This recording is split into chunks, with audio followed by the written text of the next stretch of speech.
नमस्कार दोस्तों, मैं हूं रोहित कौशिक और आप देख रहे हैं बिजतक। एयर इंडिया के नए मालिक का फैसला आखिरकार हो गया है। जानकारी के अनुसार सरकार की ओर से एयर इंडिया की बिक्री के लिए मांगी गई बोलियां खोले जाने के बाद नतीजा जब सामने आया तो टाटा ग्रुप विजेता बनकर उभरा। अब ये तय हो गया है कि एक बार फिर से टाटा ग्रुप ही एयर इंडिया का मालिक बनने जा रहा है।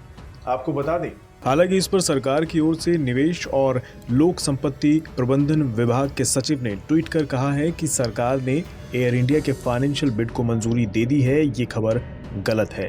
सरकार जब भी इस निर्णय को लेगी, मीडिया को इसकी जानकारी दी जाएगी। एयर इंडिया के निजीकरण के लिए सरकार ने 15 सितंबर तक बोलियां मंगाई थी।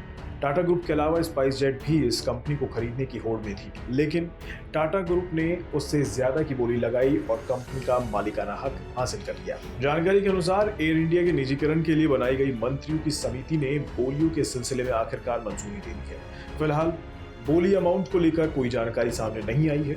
अब बिक्री से जुड़ी औपचारिकताएं पूरी की जाएंगी और माना जा रहा है कि ये काम दिसंबर तक पूरा कर लिया जाएगा।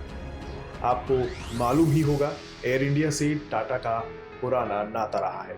जेआरडी टाटा ने 1932 में टाटा एयरलाइंस की शुरुआत की थी। सरकार ने 1953 में इसका अधिग्रहण कर लिया।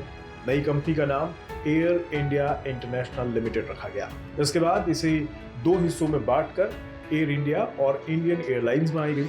2004 में सस्ती विमान सेवा एयर इंडिया एक्सप्रेस शुरू की गई, तो 2005 में घरेलू विमान सेवा का नामकरण इंडियन नाम से किया गया और 2011 में इंडियन एयरलाइंस को एयर इंडिया में मिला दिया गया। लेकिन 2007 के बाद से कंपनी लगातार घाटे में रही। मार्च 2019 तक इस पर 50,000 करोड़ से ज्यादा का कर्ज था।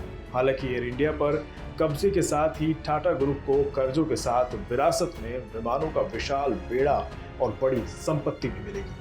अभी एयर इंडिया के पास 170 से ज्यादा विमानों का फ्लीट है। इनमें बोइंग 787, ड्रीमलाइनर जैसे बड़े विमानों से लेकर ATR 72 तक छोटे विमान भी शामिल हैं। वहीं एयर इंडिया देश में 4400 और विदेशों में 1800 लैंडिंग और पार्किंग स्लॉट्स को कंट्रोल करती है। टाटा ग्रुप अभी सिंगापुर एयरलाइंस के साथ मिलकर विस्तारा विमान सेवा भी चला रही है। इसके अलावा एयर एशिया में भी इस समूह की बड़ी हिस्सेदारी है। कुल मिलाकर कहें तो टाटा ग्रुप्स एयरलाइंस बिजनेस का बड़ा खिलाड़ी है। लेकिन 68 साल बाद एयर इंडिया का मालिकाना हक वापस पाने के बाद इसकी माली हालत सुधारना टाटा ग्रुप के लिए बड़ी चुनौती हो सकती है।